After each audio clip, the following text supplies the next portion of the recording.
Yeah, you're crossing black Angus bulls on the white cows. Have you tried the Brangus bulls? Would that increase your percent of white calves?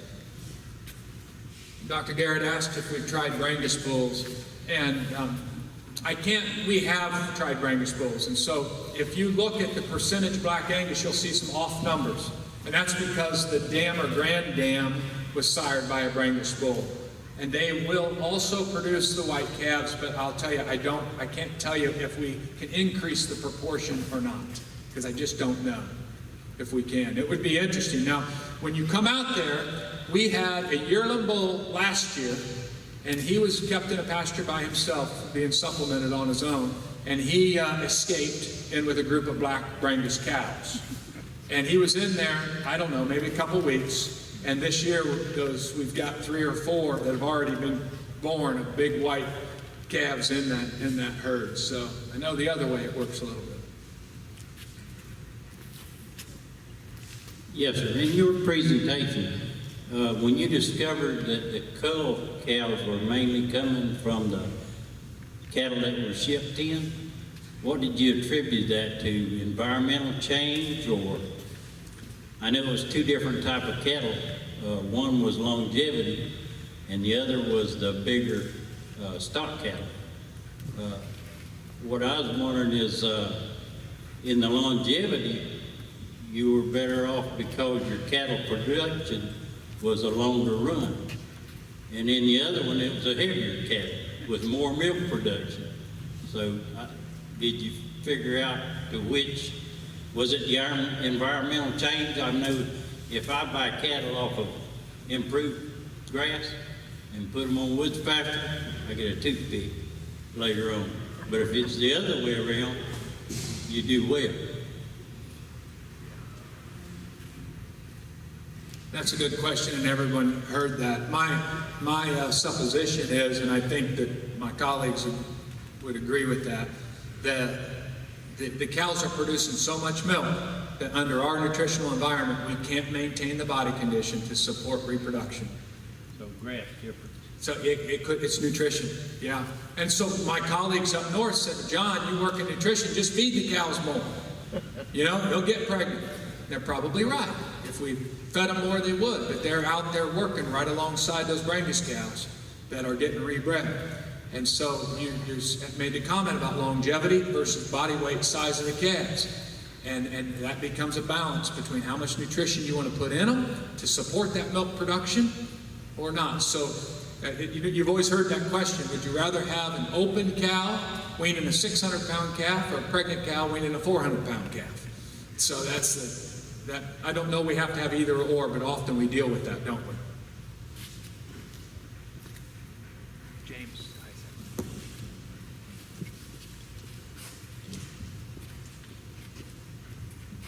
Dr. Arthington, I have 2 questions. Dr. Hansen's presentation, they were talking about the selecting for those genes for the thermal tolerant and moving those into other genes or other breeds of cattle.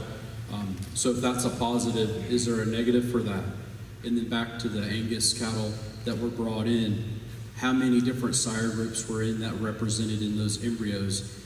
And is it a function of simple power in the genetics and the horsepower that those cattle that remain are remnants of a particular bloodline and not just good, bad, or indifferent? So I don't know if there was, you could trace it back to a single sire that are still remaining in the herd today. So I'll just address one part of that. I think there's always a risk. If I found a gene that made the Brahman sweat more, and I wanted to put that into the Angus, that sounds like a good thing. But if there's something else that gene does, you know, if it's not just control, a lot of these genes control, 10 or 12 different organs, different physiological systems. So if that also does maybe something bad to the kidney, then there could be a negative effect. So it's one thing that we pay a lot of attention to make sure that we're not going to improve one aspect of their function, but have some negative effects. Like that slick gene, we want to make sure that there's no negative effect of that gene on anything related to the cow, that it's just affecting hair growth.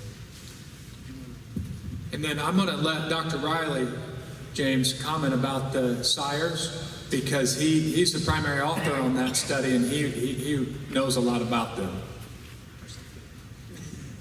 Well, we targeted like 8 bulls per group.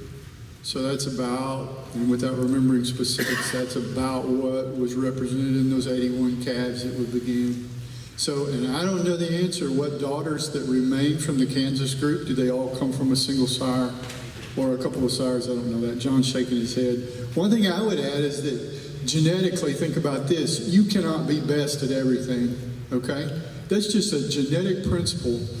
Consider one cow diverting energy into early life reproduction. She is not going to be good longevity, okay? Or if they're devoting a lot of energy into growth, you can expect that she has less energy available for reproduction. You can't be best at everything. I think the cows that remain are genetically better from an adaptation standpoint in Florida.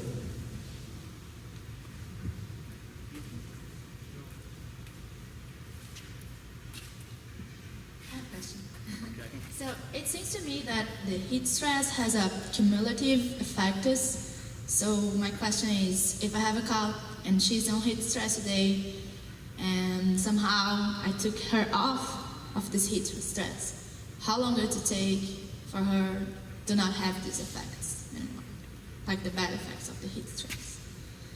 You asking me that Yeah. question? Sorry, Dr. Yeah, so, that's a very good question. And just the way we do heat stress experiments, we don't have a really good answer to that question. How long, we know there are carryover effects, like I mentioned, carryover effects on the bull.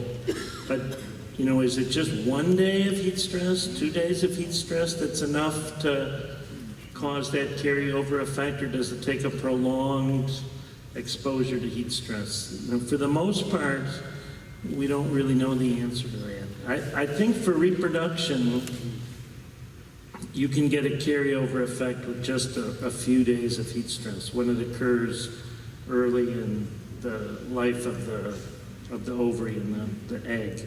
But in most cases, we don't really know precisely, what it takes. Not a good answer, but. I have one more question. And we saw that the white Angus, they have 1 Celsius degree lower than the other cows. So what we would expect on reproductive performance? Do you think they would? So when I just looked at those data, so that's probably a little artificial because those cows were just out in the sun, right? So they couldn't seek shade. But with those differences, the white ones would probably not suffer any reduction in fertility, but the black ones would. The white ones would eat more, probably maintain a better body condition. I think that was a big difference. That doesn't sound like much, 1.5 degrees centigrade, which is like 2.5 degrees Fahrenheit. That's a huge difference in terms of how the cow functions. So I think that's pretty significant.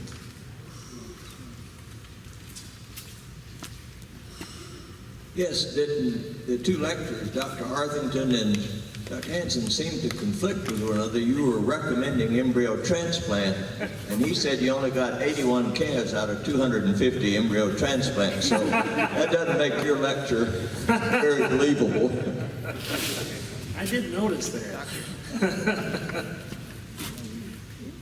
I had a question for you. I think it was your slide, Dr. Hansen. I'm just curious about that one slide that I think it was like GPS tracking cattle movement in the pasture at the teaching unit.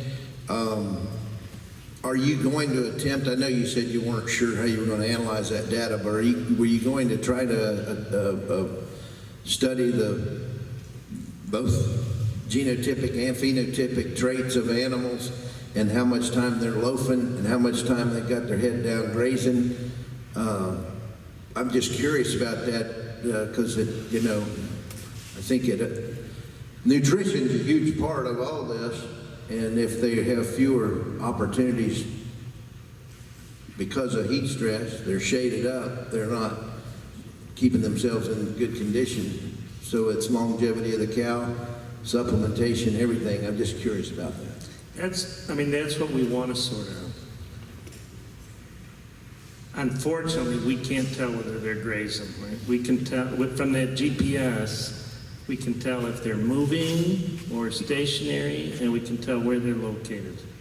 But we don't really know, like, whether their head's down and they're grazing. So we're going to try to come up with some indirect measures of that. How much time they're spending in different parts of the pasture, for example. That's why I said, I have no idea how I'm going to do this. When you look at the data, it's really complicated. Each of those points has the speed the cow's moving, the distance she's going, and then if she stands still, how long she stays there. So we are going to try to sort that out. But I can't tell you exactly how I'm going to do it. But because you're right, that's a very important part of thermal tolerance is how much time they spend grazing, when they graze. There might be a shift in grazing time between those groups as well. So yeah, we're going to try to sort it out, but I'm a little confused how I'm going to do that. But we will. I'm sure we'll do the best we can. But something like this, the work that Cliff's doing up there in North Florida with that grow-safe system. It only works on the grow-safe system, and that's it under a shade, so they're comfortable. They're not suffering from a heat issue, so that's hard to measure efficiency in there. yeah, it wouldn't be related to anything they're doing out on pasture. Exactly.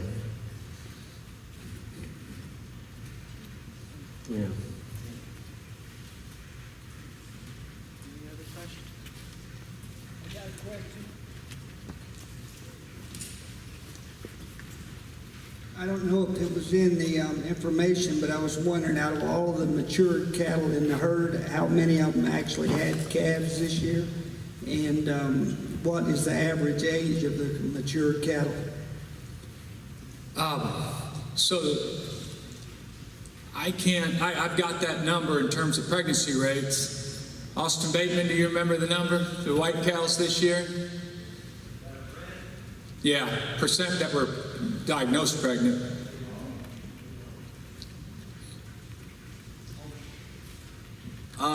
Believe it or not, it was all but 2 of them came up bred this year. And there's one cow in that group that, so it might be 3. There's one cow, they have very high fertility, but there's one cow in that group that we did keep that's very old, but she's the last of the ones that we call the true foundation cows that we give but we consider has no black Angus. The average age of the cows run from yearlings to 15 years old, and the average age is 6.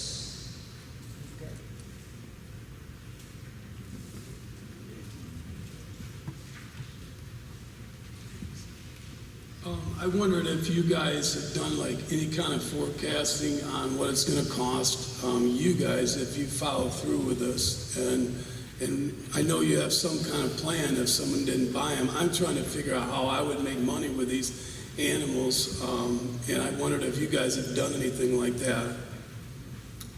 Well, we have not. But I think that'll be certainly a topic of conversation today when we, at ONA when we talk more about the sale.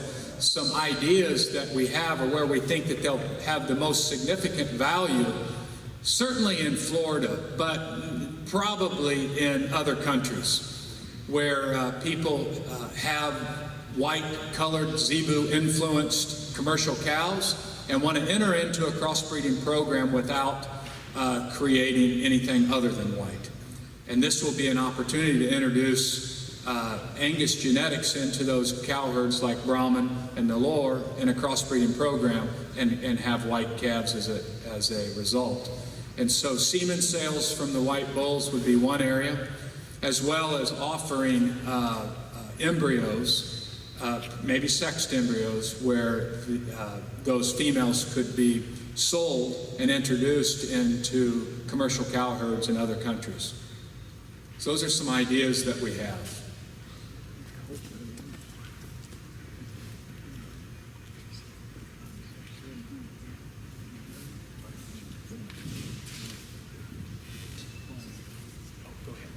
So the Kansas embryos, they were born in Florida, right?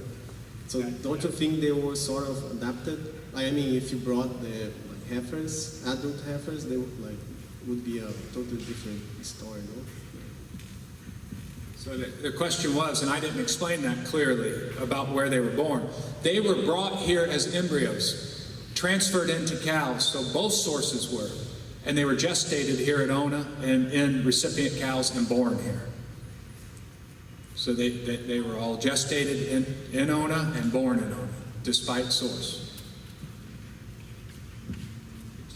Have you done any genetic testing as far as the difference between Black Angus and White Angus in regards to ribeye or marbling or anything like that, as far as the difference between the two? No, we have not. We've not had enough offspring yet to do any feeding studies with them yet.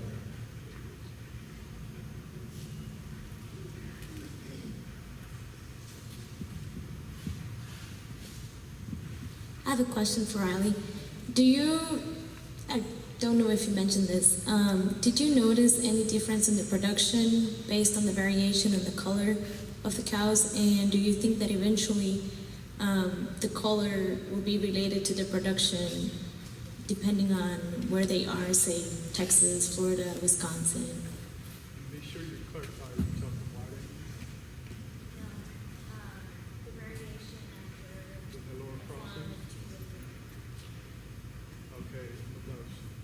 Okay, Okay, so her question is relative to, was there reproductive differences among the different colors of Nelore Angus cross cows? Like the jet black versus the ones that were still, they were genotypically black but not very light colored? No, I don't have any information on that. I can tell you for sure that the fertility has decreased from F2 to F4. Yep. Yeah, and the other thing that I would say, I was telling these guys last night, the F4 is almost universally bad temperament, whereas we saw lots of good variation in the F2s. Hey, Sean, what is it about the Murray Grey that makes the Murray Grey such a popular cow in Australia? Has it been subject to a lot of natural selection, you think, in that environment? Because, you know, Shorthorn and Hereford is not something you'd think of as the best kind of base to build a tropically adapted breed. I think Dr. Riley may be more appropriate to answer. I was just going after the pasture, you know, and the Murray Grey was a byproduct. When I get there, people start showing me the Murray Greys, and other than kangaroos flying around, and they have a lot of the Murray Greys. And I truly believe that it may be a perception plus adaptation, such as the Santa Gertrudis. When I went to the Angus breeder, I felt a relief because I had been on those Santa Gertrudis range like for a week. And I said, today we're going to see an Angus breeder. And I said, okay, there'll be something different this week. When I got there, I started talking to the guy. He looked at me and said, these bulls will be very good to breed on a Santa Gertrudis cow. So to the point that it becomes more, I think it's also like here, like we like the blacks. But I felt seeing the cows on the range, as I said, very extensive. I really feel that those Murray Greys, I don't know if it's color, it's time that they have been in Australia, they seem to be really well adapted and productive because those people have been through the production and crisis and everything for 40 years, and they like those cattle. So they're even up like in Queensland, up in the really...